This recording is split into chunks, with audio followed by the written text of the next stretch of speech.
Hello friends, welcome back to my channel Simnas food world. അപ്പോൾ ഇത് ഇന്ന് ഞാൻ വന്നിട്ടുള്ളത് നമുക്ക് അരിപ്പൊടി വെച്ചിട്ട് കുക്കറിൽ നേരിട്ട് മാവ് ഒഴിച്ചിട്ട് വളരെ എളുപ്പത്തിൽ റെഡിയാക്കി എടുക്കാൻ പറ്റുക നല്ലൊരു സീബ്ര കേക്ക് അല്ലെങ്കിൽ മാർബിൾ കേക്കിൻ്റെ റെസിപ്പി ആയിട്ടാണ് കേട്ടോ. അപ്പം മുന്നേ ഞാൻ സീബ്ര കേക്ക് മാർബിൾ കേക്കിൻ്റെ റെസിപ്പി ഇട്ടിട്ടുണ്ടായിരുന്നു. അപ്പോൾ അത് കാണാത്തവർ ജസ്റ്റ് ഒന്ന് പോയി കണ്ടു നോക്കുക. അത് നമ്മൾ സാധാരണ സ്റ്റീൽ പാത്രത്തിൽ വെച്ചിട്ട് ചെയ്തെടുക്കുന്ന നല്ലൊരു റെസിപ്പിയാണ്.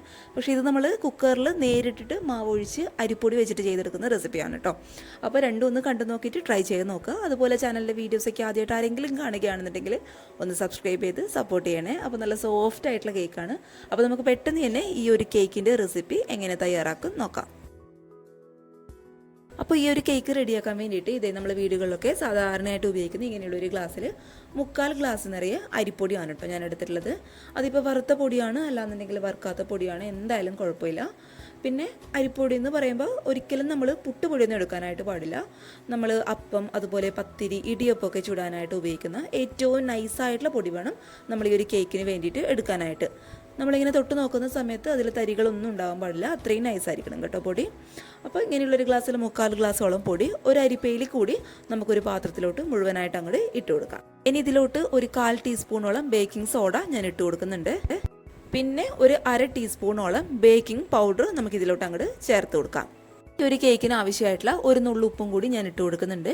ഇനി ഇതെല്ലാം കൂടി നമുക്ക് നന്നായിട്ടൊന്ന് അരിച്ചെടുക്കാം. അപ്പോൾ 2-3 തവണയൊക്കെ അരിച്ചെടുക്കുകയാണെന്നുണ്ടെങ്കിൽ നമ്മൾ ഇട്ട് കൊടുത്ത ബേക്കിംഗ് പൗഡറും അതേപോലെ ഉപ്പും ബേക്കിംഗ് സോഡയൊക്കെ ഈ ഒരു അരിപ്പൊടിയുടെ എല്ലാ ഭാഗത്തും എത്തിയിട്ട് കേക്ക് നന്നായിട്ട് സോഫ്റ്റായിട്ട് മാറും കേട്ടോ. അപ്പോൾ അതിന് വേണ്ടിയിട്ട് ഒരു 2-3 തവണ നന്നായിട്ടൊന്ന് അരിച്ചെടുക്കാം കേട്ടോ.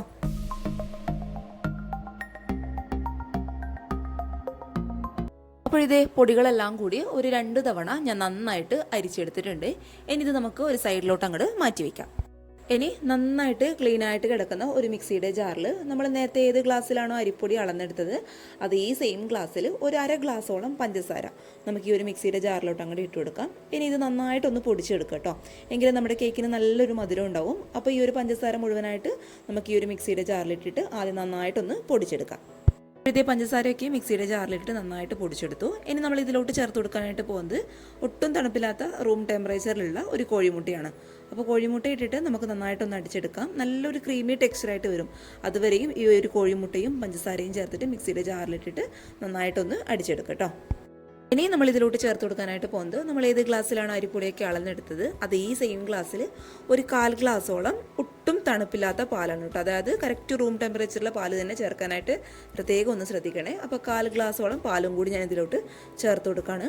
പിന്നെ നമ്മുടെ ഈ ഒരു മുട്ടയുടെ മണം ഒട്ടും ഇല്ലാതിരിക്കാൻ വേണ്ടിയിട്ട് ഒരു ടീസ്പൂൺ നിറയെ ഏതെങ്കിലും ഒരു വിനാഗറും കൂടി ഞാൻ ഇതിലോട്ട് ചേർത്ത് കൊടുക്കുന്നുണ്ട്.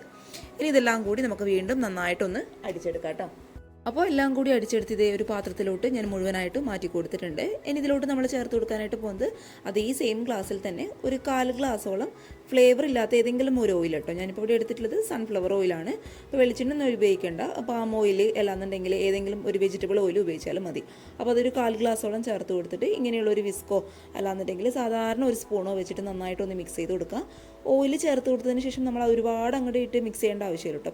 പതുക്കെ ആ ഒരു ബാറ്ററിൽ നമ്മുടെ ഓയിൽ കംപ്ലീറ്റ് ആയിട്ടൊന്ന് മിക്സ് ആവുന്ന വരെ പതുക്കെ ഒന്ന് മിക്സ് ചെയ്ത് കൊടുത്താൽ മാത്രം മതി. ഇനി നമ്മൾ നേരത്തെ അരിച്ച് മാറ്റി വെച്ച പൊടി കുറച്ചായിട്ട് ഇതിലോട്ട് അങ്ങോട്ട് ചേർത്ത് കൊടുക്കാം. അപ്പോൾ ചേർത്ത് കൊടുക്കുന്ന സമയത്ത് ഒരുപാട് അങ്ങോട്ട് ഓവർ മിക്സ് ചെയ്യേണ്ട ആവശ്യമില്ല കേട്ടോ.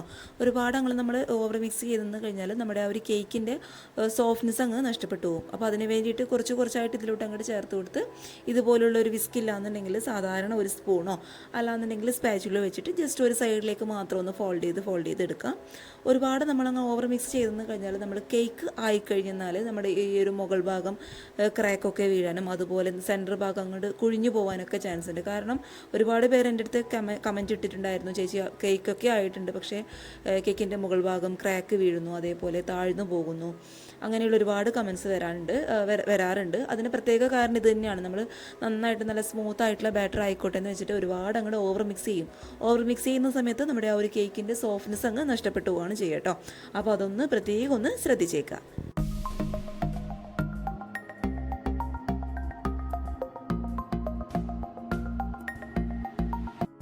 അപ്പോഴത്തേ നമ്മുടെ കേക്കിൻ്റെ ബാറ്റർ ഇവിടെ റെഡി ആയിട്ടുണ്ട്. ഈ ഒരു രീതിയിൽ ബാറ്റർ ആക്കി എടുക്കാൻ പ്രത്യേകം ഒന്ന് ശ്രദ്ധിച്ചേക്കാം. നമ്മൾ സ്പൂണ് വെച്ചിട്ട് മാവിങ്ങനെ താഴോട്ട് ഇടുന്ന സമയത്ത് റിബൺ പോലെ താഴോട്ട് വിടണം കേട്ടോ. അതാണ് ഈ ഒരു കേക്ക് ബാറ്ററിൻ്റെ കറക്റ്റ് പരുവെന്ന് പറയുന്നത്. അപ്പോൾ നമ്മൾ മാർബിൾ കേക്കാണ് ചെയ്യുന്നത് കൊണ്ട് ഈ ഒരു മാവിൽ നിന്ന് പകുതി മാവ് ദേ മറ്റൊരു പാത്രത്തിലോട്ട് ഞാൻ മാറ്റി കൊടുക്കുകയാണ്. എന്നിട്ട് ഒരു പാത്രത്തിൽ മാത്രം 2 ടീസ്പൂണോളം കൊക്കോ പൗഡർ ഇതേ മുഴുവനായിട്ട് ഞാൻ ചേർത്ത് കൊടുക്കുന്നുണ്ട് കേട്ടോ. ഇനി ഇതും പതുക്കെ നമുക്കൊന്ന് മിക്സ് ചെയ്ത് കൊടുക്കാം.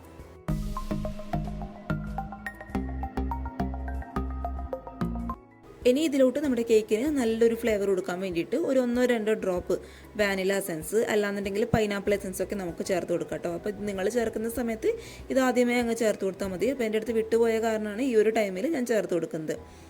നമ്മൾ ഇങ്ങനെയുള്ളൊരു കുക്കറിലാണ് കേക്ക് ബേക്ക് ചെയ്തെടുക്കാനായിട്ട് പോകുന്നത്. അപ്പോൾ കുക്കറിൻ്റെ അടി വശത്തായിട്ട് ബട്ടർ പേപ്പർ വയ്ക്കേണ്ട ആവശ്യമൊന്നുമില്ല. നമ്മൾ ഒരു കുറച്ച് ഓയിലൊന്ന് ഗ്രീസ് ചെയ്ത് കൊടുത്താൽ മാത്രം മതി. എന്നിട്ട് നമ്മൾ റെഡിയാക്കി വെച്ച 2 ഫ്ലേവറിലെ മാവും ലെയർ ബൈ ലെയർ ആയിട്ട് ഒഴിച്ചു കൊടുക്കാം. അപ്പോൾ നമ്മൾ മാവ് റെഡിയാക്കി എടുക്കുമ്പോൾ പ്രത്യേകം ശ്രദ്ധിക്കുക, ഞാൻ കാണിച്ചെന്ന കറക്റ്റ് പരുവത്തിലായിരിക്കണം. അല്ലാന്നുണ്ടെങ്കിൽ നമ്മളിങ്ങനെ ലെയറായിട്ട് ഒഴിക്കുന്ന സമയത്ത് എല്ലാം കൂടി മാവും കൂടി മിക്സ് ആകും. അതുകൊണ്ട് അതൊന്ന് പ്രത്യേകം ഒന്ന് ശ്രദ്ധിച്ചേക്കുക. എന്നിട്ട് ഈ ഒരു രീതിയിൽ ലെയറായിട്ട് ഒന്ന് ഒഴിച്ചു കൊടുക്കുക കേട്ടോ. ഇനി ഈ ഒരു കേക്കിന് നല്ലൊരു ഡിസൈൻ കൊടുക്കാൻ വേണ്ടിയിട്ട് ജസ്റ്റ് ഒരു ഈർക്കളോ അല്ലാന്നുണ്ടെങ്കിൽ ടൂത്ത് പിക്കോ എടുത്തിട്ട് ഉള്ളിൽ നിന്ന് പുറത്തോട്ട് ഒരു 5 ലൈൻസ് കൊടുക്കുക. അതിനുശേഷം പുറത്ത് നിന്ന് ഉള്ളിലോട്ടും സെയിം രീതിയിൽ ഒരു 5 ലൈൻ കൊടുക്കുക കേട്ടോ. ആ ഒരു സമയത്തൊക്കെ ആകുമ്പോൾ നമുക്ക് ഈ ഒരു മാവ് നല്ല ഒരു ഫ്ലേവറിൻ്റെ മോഡൽ കിട്ടും. അപ്പോൾ നിങ്ങൾക്ക് ഇഷ്ടമുള്ള ഡിസൈൻ ചെയ്യാം. അപ്പോൾ ഞാൻ ഈ ഒരു മോഡൽ ചെയ്തതേ ഉള്ളൂ കേട്ടോ. ഇനി സ്റ്റൗവിൽ ഉപയോഗിക്കാത്ത ഒരു പാന് 5 മിനിറ്റ് ഹൈ ഫ്ലെയിമിൽ വെച്ചിട്ട് നന്നായിട്ട് ഒന്ന് ചൂടാക്കി എടുക്കുക. അതിനുശേഷം നമ്മൾ ബാറ്റർ ഒഴിച്ച് വെച്ച് ഈ ഒരു കുക്കർ അതിൻ്റെ മുകളിലോട്ടായിട്ട് എടുത്ത് വെച്ച് കൊടുക്കുക.